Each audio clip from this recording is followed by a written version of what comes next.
The day my sister smiled while taking everything from me. I realized I had never truly known her. It happened in a room that smelled like polished wood and old paper. My father's lawyer sat across from us, his voice steady, almost detached. My sister, Emily, held my hand at first, soft, reassuring. Like we were still the same two girls who used to share secrets under blankets. But that grip loosened the moment the numbers were read. Every account, every property, every investment my father had built over 40 years, all of it went to her. Not split, not shared, given. Completely. I remember blinking, waiting for the rest. Waiting for the part where my name would finally be called. It never came. Emily let out a small gasp, covering her mouth like she was surprised. Like she hadn't known. I don't understand, I whispered, my voice barely there. There has to be something for me. The lawyer didn't look at me right away. He adjusted his glasses, then glanced down at the document again. There is a personal note, he said carefully. But as for assets, your father's estate has been transferred entirely to your sister. The silence that followed wasn't empty. It was loud, crushing. Emily turned to me, her eyes wide with something that almost looked like guilt. Lisa, I swear. I didn't know, she said, squeezing my arm again. This isn't what I expected either. But her voice wasn't shaking. Not really. I searched her face, trying to find the sister I grew up with. The one who used to cry when I scraped my knee. The one who promised we'd always take care of each other. Instead, I saw someone calculating. Careful. And worst of all, calm. I need some air, I muttered, standing too quickly. No one stopped me. Not even her. Outside, the world kept moving like nothing had happened. Cars passed. People talked. Somewhere, someone laughed. I stood on the sidewalk, trying to breathe, trying to make sense of how I had gone from daughter to nothing in less than 10 minutes. I had helped take care of our father when Emily moved away. I paid his bills when things got tight. I sat with him during hospital nights, holding his hand while machines beeped around us. Emily visited on holidays. She sent flowers. And somehow, she got everything. Days turned into a blur after that. Calls went unanswered. Messages from Emily piled up, each one sounding more concerned than the last. Please talk to me. We'll figure this out. I never wanted this. But she never once offered to share. Not once. I stayed in my small apartment, surrounded by unpaid bills and quiet anger. I replayed every memory, every conversation with my father, searching for a sign I had missed. Something didn't add up. My father wasn't a cruel man. He wasn't careless. He believed in fairness, in balance. He used to say, "What I leave behind should bring you girls closer, not tear you apart." So why would he do this?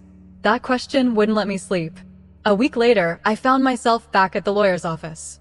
Not because I wanted to see Emily, I made sure to come alone, but because I needed answers. I want to read the will myself, I said, my voice steadier than I felt. The lawyer studied me for a moment, then nodded. Of course. He handed me the document. Thick, detailed, clinical. I flipped through pages of legal language, my eyes scanning quickly.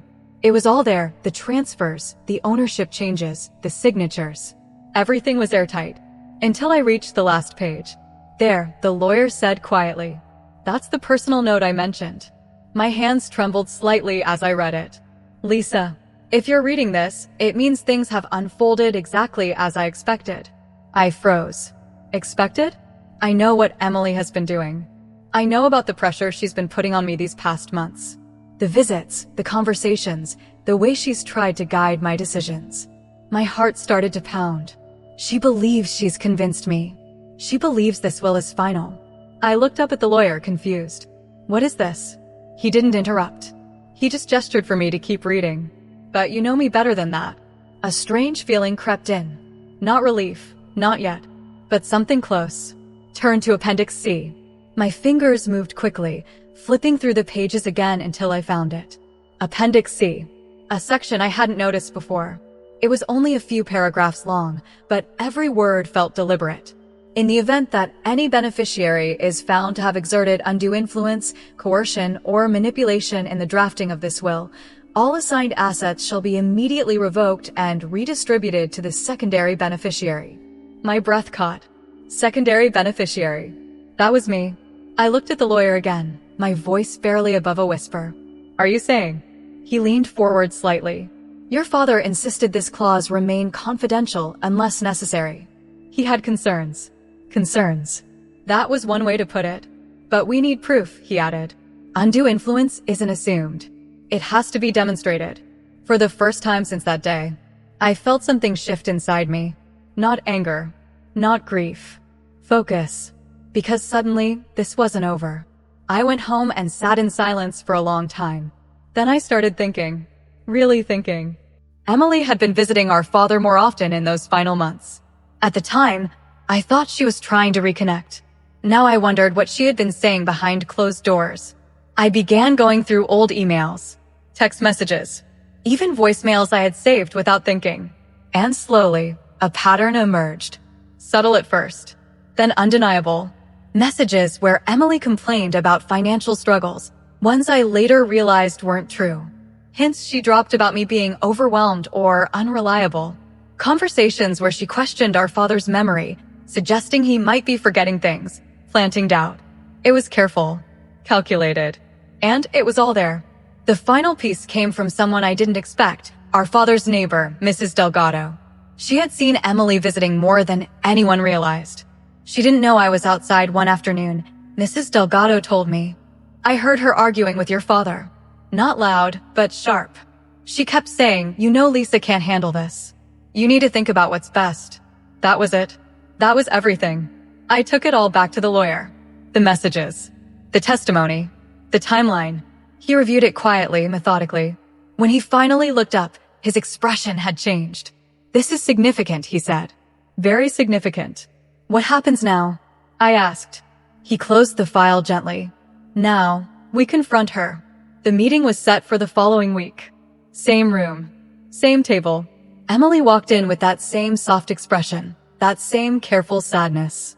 Lisa, she said, stepping toward me. I'm so glad you agreed to meet. I've been worried about you. I didn't move, didn't respond. The lawyer cleared his throat, bringing us to order. There's an additional matter regarding the will, he began. Emily's eyes flickered, just for a second. Additional, she asked. He slid a copy of Appendix C across the table.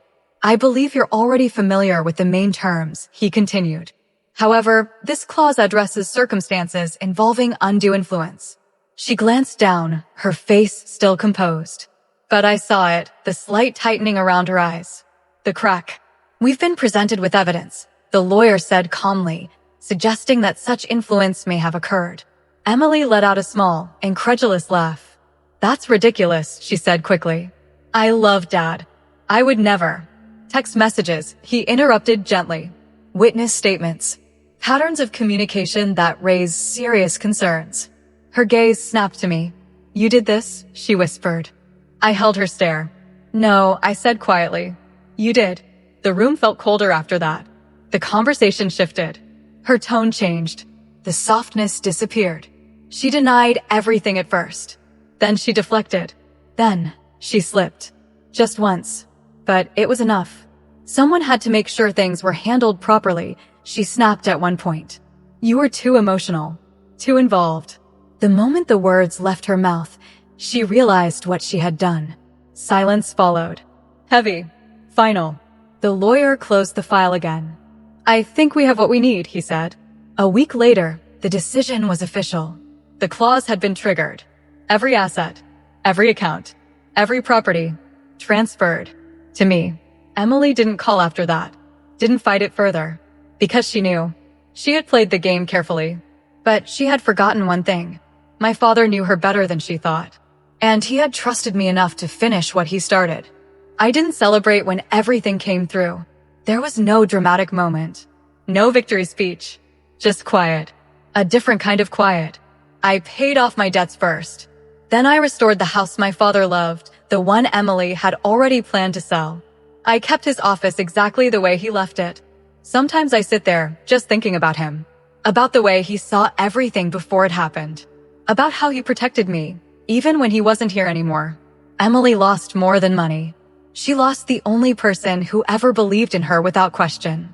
And she lost me. Because some betrayals don't just break trust. They erase it. Completely. And the last thing I ever felt for my sister wasn't anger. It was clarity.